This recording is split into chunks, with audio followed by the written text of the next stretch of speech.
This is Unhinged Outbursts, an exclusive podcast with William Cannoli. Episode 2, Disrespectfully with Love. Hello everybody and welcome back to Unhinged Outbursts, the new podcast that I'm trying to get off the ground. So please, if you are enjoying any of your time here, like, comment, and subscribe to help me get it going, and that way we can continue to make great episodes for you. Today I'm super freaking hyped. On camera joining with me we have Josh Sir Fegley himself. First time he's on the podcast, so a big welcome. But off camera, because his real identity is too valuable to protect, unlike these two worthless scumbags right here, we have our friend Jack. And we're so excited for that. We're going to go ahead and crack another Jack and Coke right now. Oh, all over the keyboard. Great start. Nice. Good to be back, guys. Alright, so today's episode is called Disrespectfully with Love. Basically, we're going to be talking about different situations. There's been a lot of things when you have been friends for as long as the three of us have, and especially when you share as much time together as Josh and I have. Not that we are excluding Jack, but Josh and I have actually traveled the country together. Sometimes you're going to bump heads, alright? And this is just going to be a broad, all about respect in personal life, in your workplace, etc. But one thing specifically I do genuinely want to talk about is a few times that we've bumped heads. Now, of course, we're not going to get too deep into anything. And before we go further, I have always given Josh a hard time if he fucks something up. We got to give him a moment of spotlight. Because yesterday, I won't say how, but let's just say Josh and I were doing something maybe we shouldn't have been doing. And in those situations, it's always Josh who drops the ball. And I fucking dropped the ball. So everybody applause for Josh. He deserves it one time. Nice work, Josh. So as I was saying earlier, friends always have a moment where they're going to bump heads. And again, there's no shortage of that here. And I don't think that Jack and I have ever really got into a heated argument.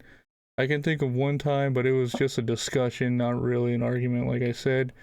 But, Josh and I, as I said, living in very close quarters all the way across the country for a long time when there was literally life-changing events taking place.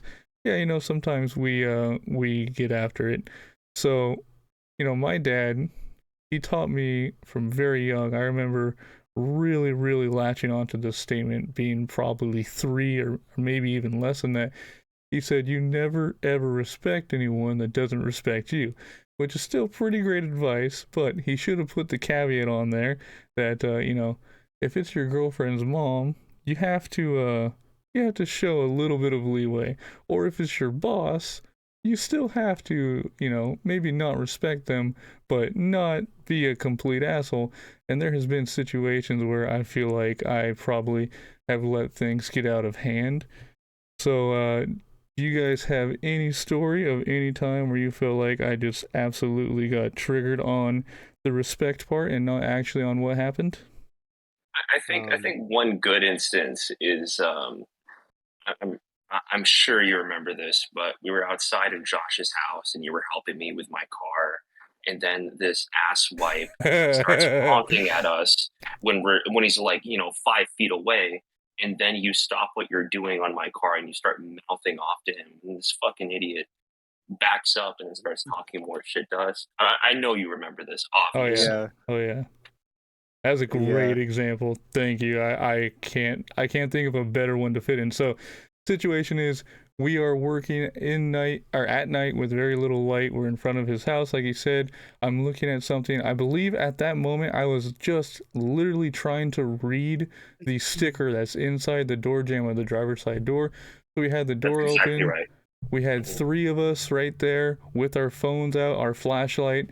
There's nobody else on the road. Yes, it is a 2-lane road, but it's a very wide road. It's one of those roads that, like, if you find out the trolley used to go down there, you're not shocked by it, right?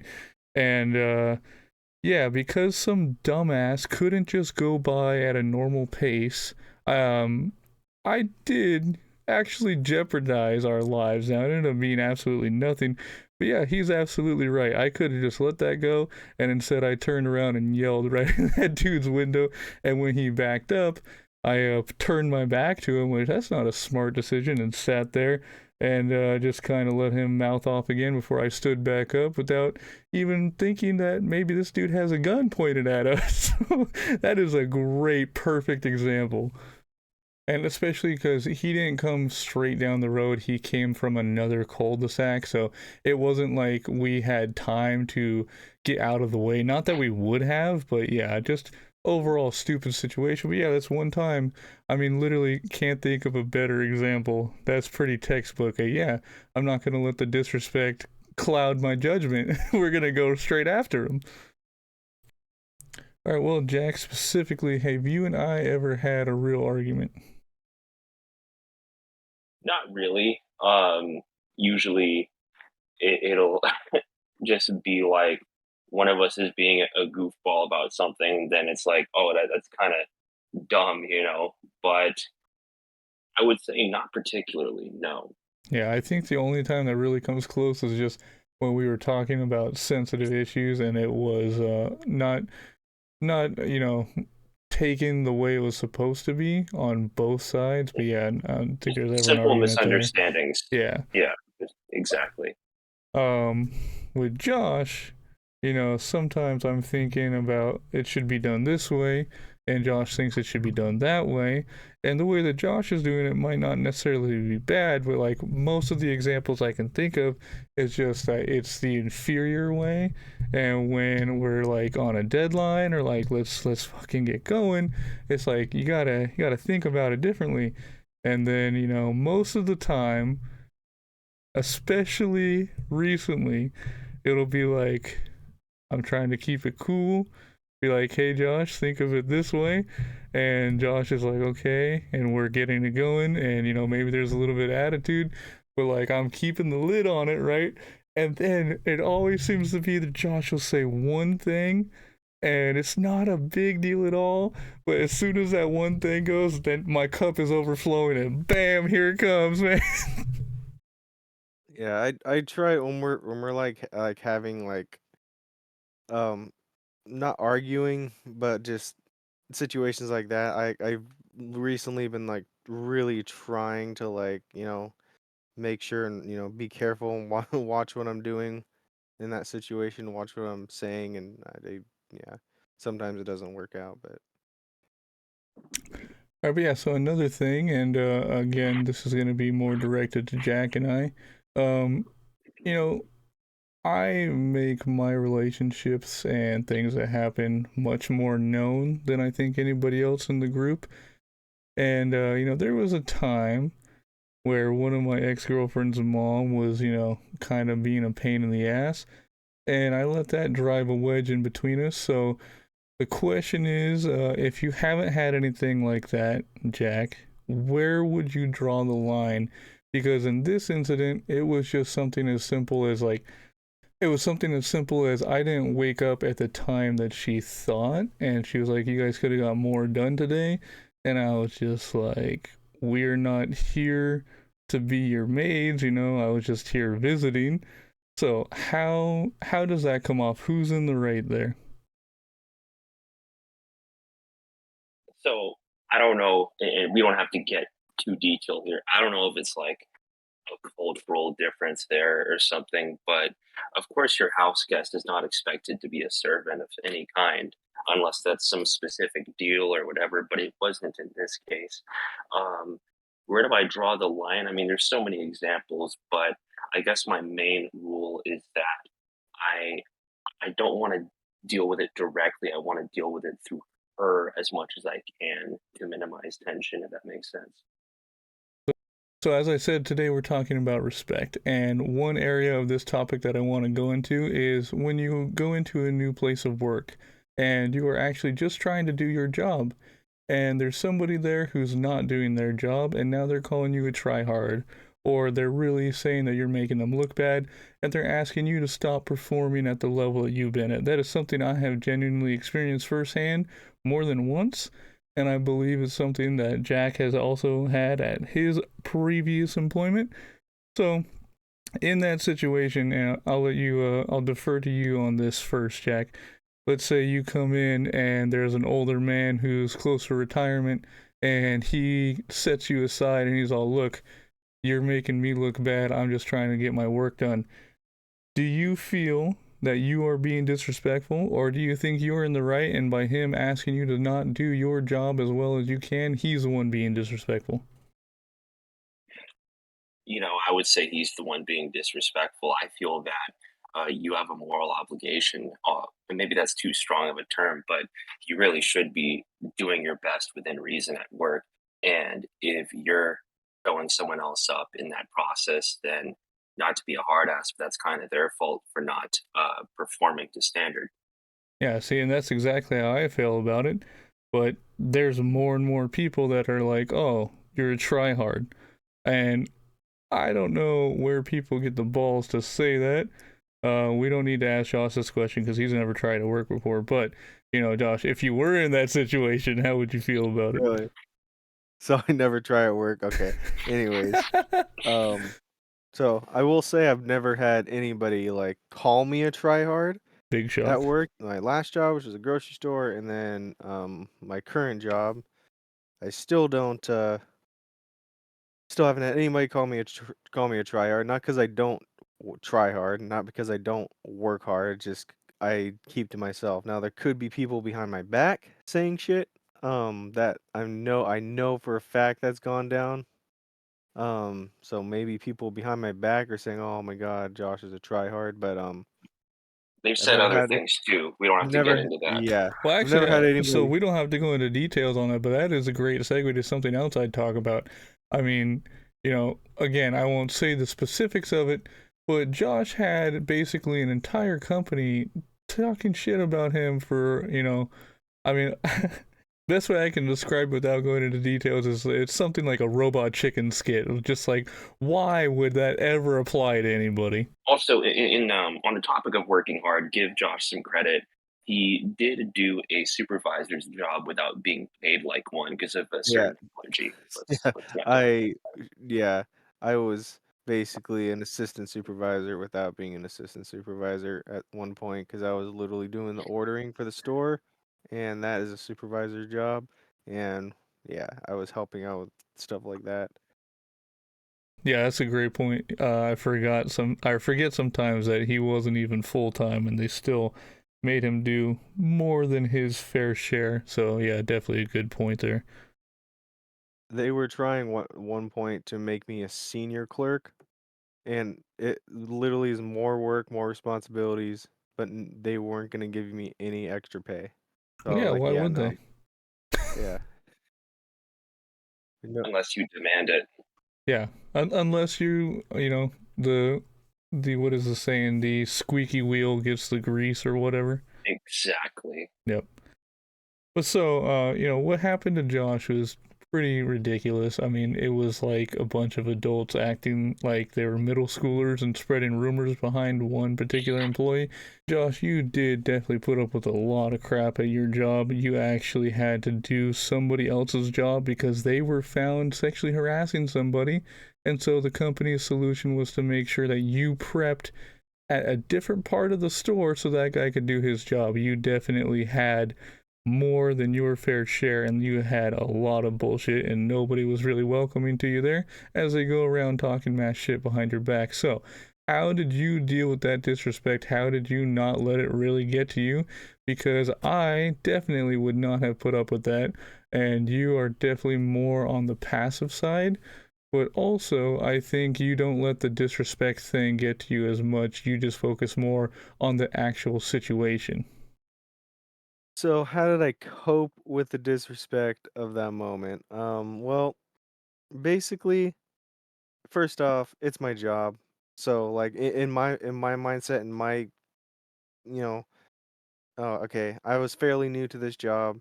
I knew I was low man on the totem pole. So like my idea, yeah, it sucked. I hated it. Um, it was complete fucking bullshit, but one aspect was that okay, I'm just here to do my job and go home. I'm not wrapped up in all the drama and all the bullshit of gossip and all that shit, around me. I'm here to do a job, get paid, and go home. And um, that's why I think that's my mindset is why it doesn't bother me that much. Why when I'm in work mode, why all the shenanigans happening around me doesn't really bother me as much. I mean, I will say though, like as I got later into that job, like year 3, year 4, when I really started to get burnt out on shit, I was okay. Now this is really starting to bother me. And even in my current job now, like I think I've progressed enough where like, okay, now this stuff really does kind of start to bother me and get to me because especially being a person that has actually seniority in my position, I should be treated better. So like I'm thinking about these things and I'm thinking about okay, how I was treated in my last job. When it got to this point in my last job, I just let it slide and got absolutely shitted on. Now this time, I'm trying to be different. I'm trying not to let the same fucking shit happen as last time. Yeah, that's. I don't know if it's because you actually have a better grip on that than I do, or if it's just because in general you are not going to be confrontational. But yeah, it's one thing that you don't have that short fuse that I've been known to have. As Jack mentioned, when I mouthed off to that guy. Probably one other great example is my buddy Dillon and I were riding around the parking lot of a Lutheran church, and we had permission to be there from the police and everybody else. We weren't doing anything. It was just an open parking lot where we could be riding our bikes safely, not have to worry about anybody. And if anybody came into the parking lot, then we would leave because if there's service, we don't want to be around the cars anyway. And yeah, this one priest who had no vehicle there just came exploding out of the church doors after we'd been there for like 4 hours and started mouthing off to us. And yeah, you ever square up with a priest, you might have some sort of anger problem. And so for you, Jack, you and I both have been in and around sales. Now you were in a much different spot because you had to deal with some cranky people early in the morning, and luckily I've never been in that situation. So when you got a really extremely disrespectful customer, what did you do? You gotta keep it professional. Like you have, I've done that in both the entry level and the supervisory position. And in the supervisory position, especially, keep it professional. Try not to take it personally. This person doesn't know you. This person knows nothing about you, and it's okay to get pissed off about it.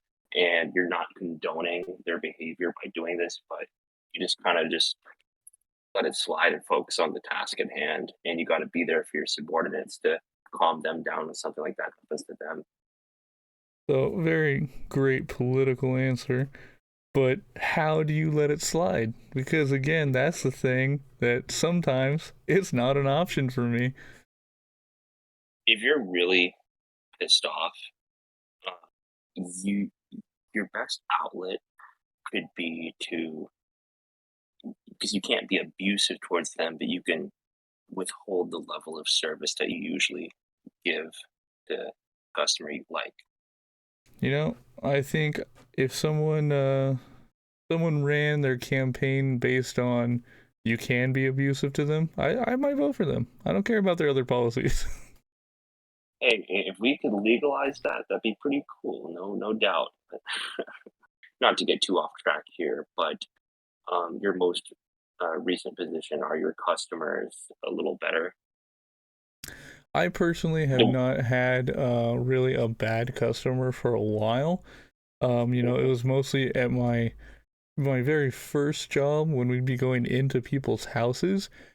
If you think people are batshit crazy when, you're ordering a cup of coffee, yeah, they are batshit crazy. And you've seen Karens literally try to attack people and all kinds of problems. But when you are in their house on their property and they literally own the world you're in for the moment, it goes to a whole nother fucking level of bizarre. Yeah, that's So insane. thankfully, I've not I been can in that Right. imagine. position since let's see, February of 23. So, knock on wood, I'm definitely enjoying having, quote, normal customers. But in my new line of work, I just get bizarre customers more than rude, and that has its own challenges, but at least that doesn't make me want to freaking blow my lid every 2 seconds. All right, and speaking of public etiquette, I have had a few run ins at sporting events that are just insane. So, for example, one time I'm watching the Orioles and Padres play in Petco, and some Canadians come and sit right down to Josh, Fernando, and I, and It's not they going to end start. well. Yeah, it's really not going to end well. They start telling us about how it's funny that Tony Gwynn died of cancer, and it's just like, dude, what the fuck is your problem? Who randomly sits down? Just because I was in Orioles gear, to be fair, it wasn't like I was a known Padres fan or anything like that, but still, Yeah. it's a fucking man's life. Yeah, that's fucked up, dude. Yeah, that's really really bad. All right, well, I think that's going to pretty much do it for this one. Just a short little episode just to get that off our chest, just to get Josh and Jack on here, have a little chat. Hope you guys enjoyed it, and I hope you will join us in the next one. Thank you guys again for being here. Bye-bye. Thanks for having us. Yeah, thanks for having us.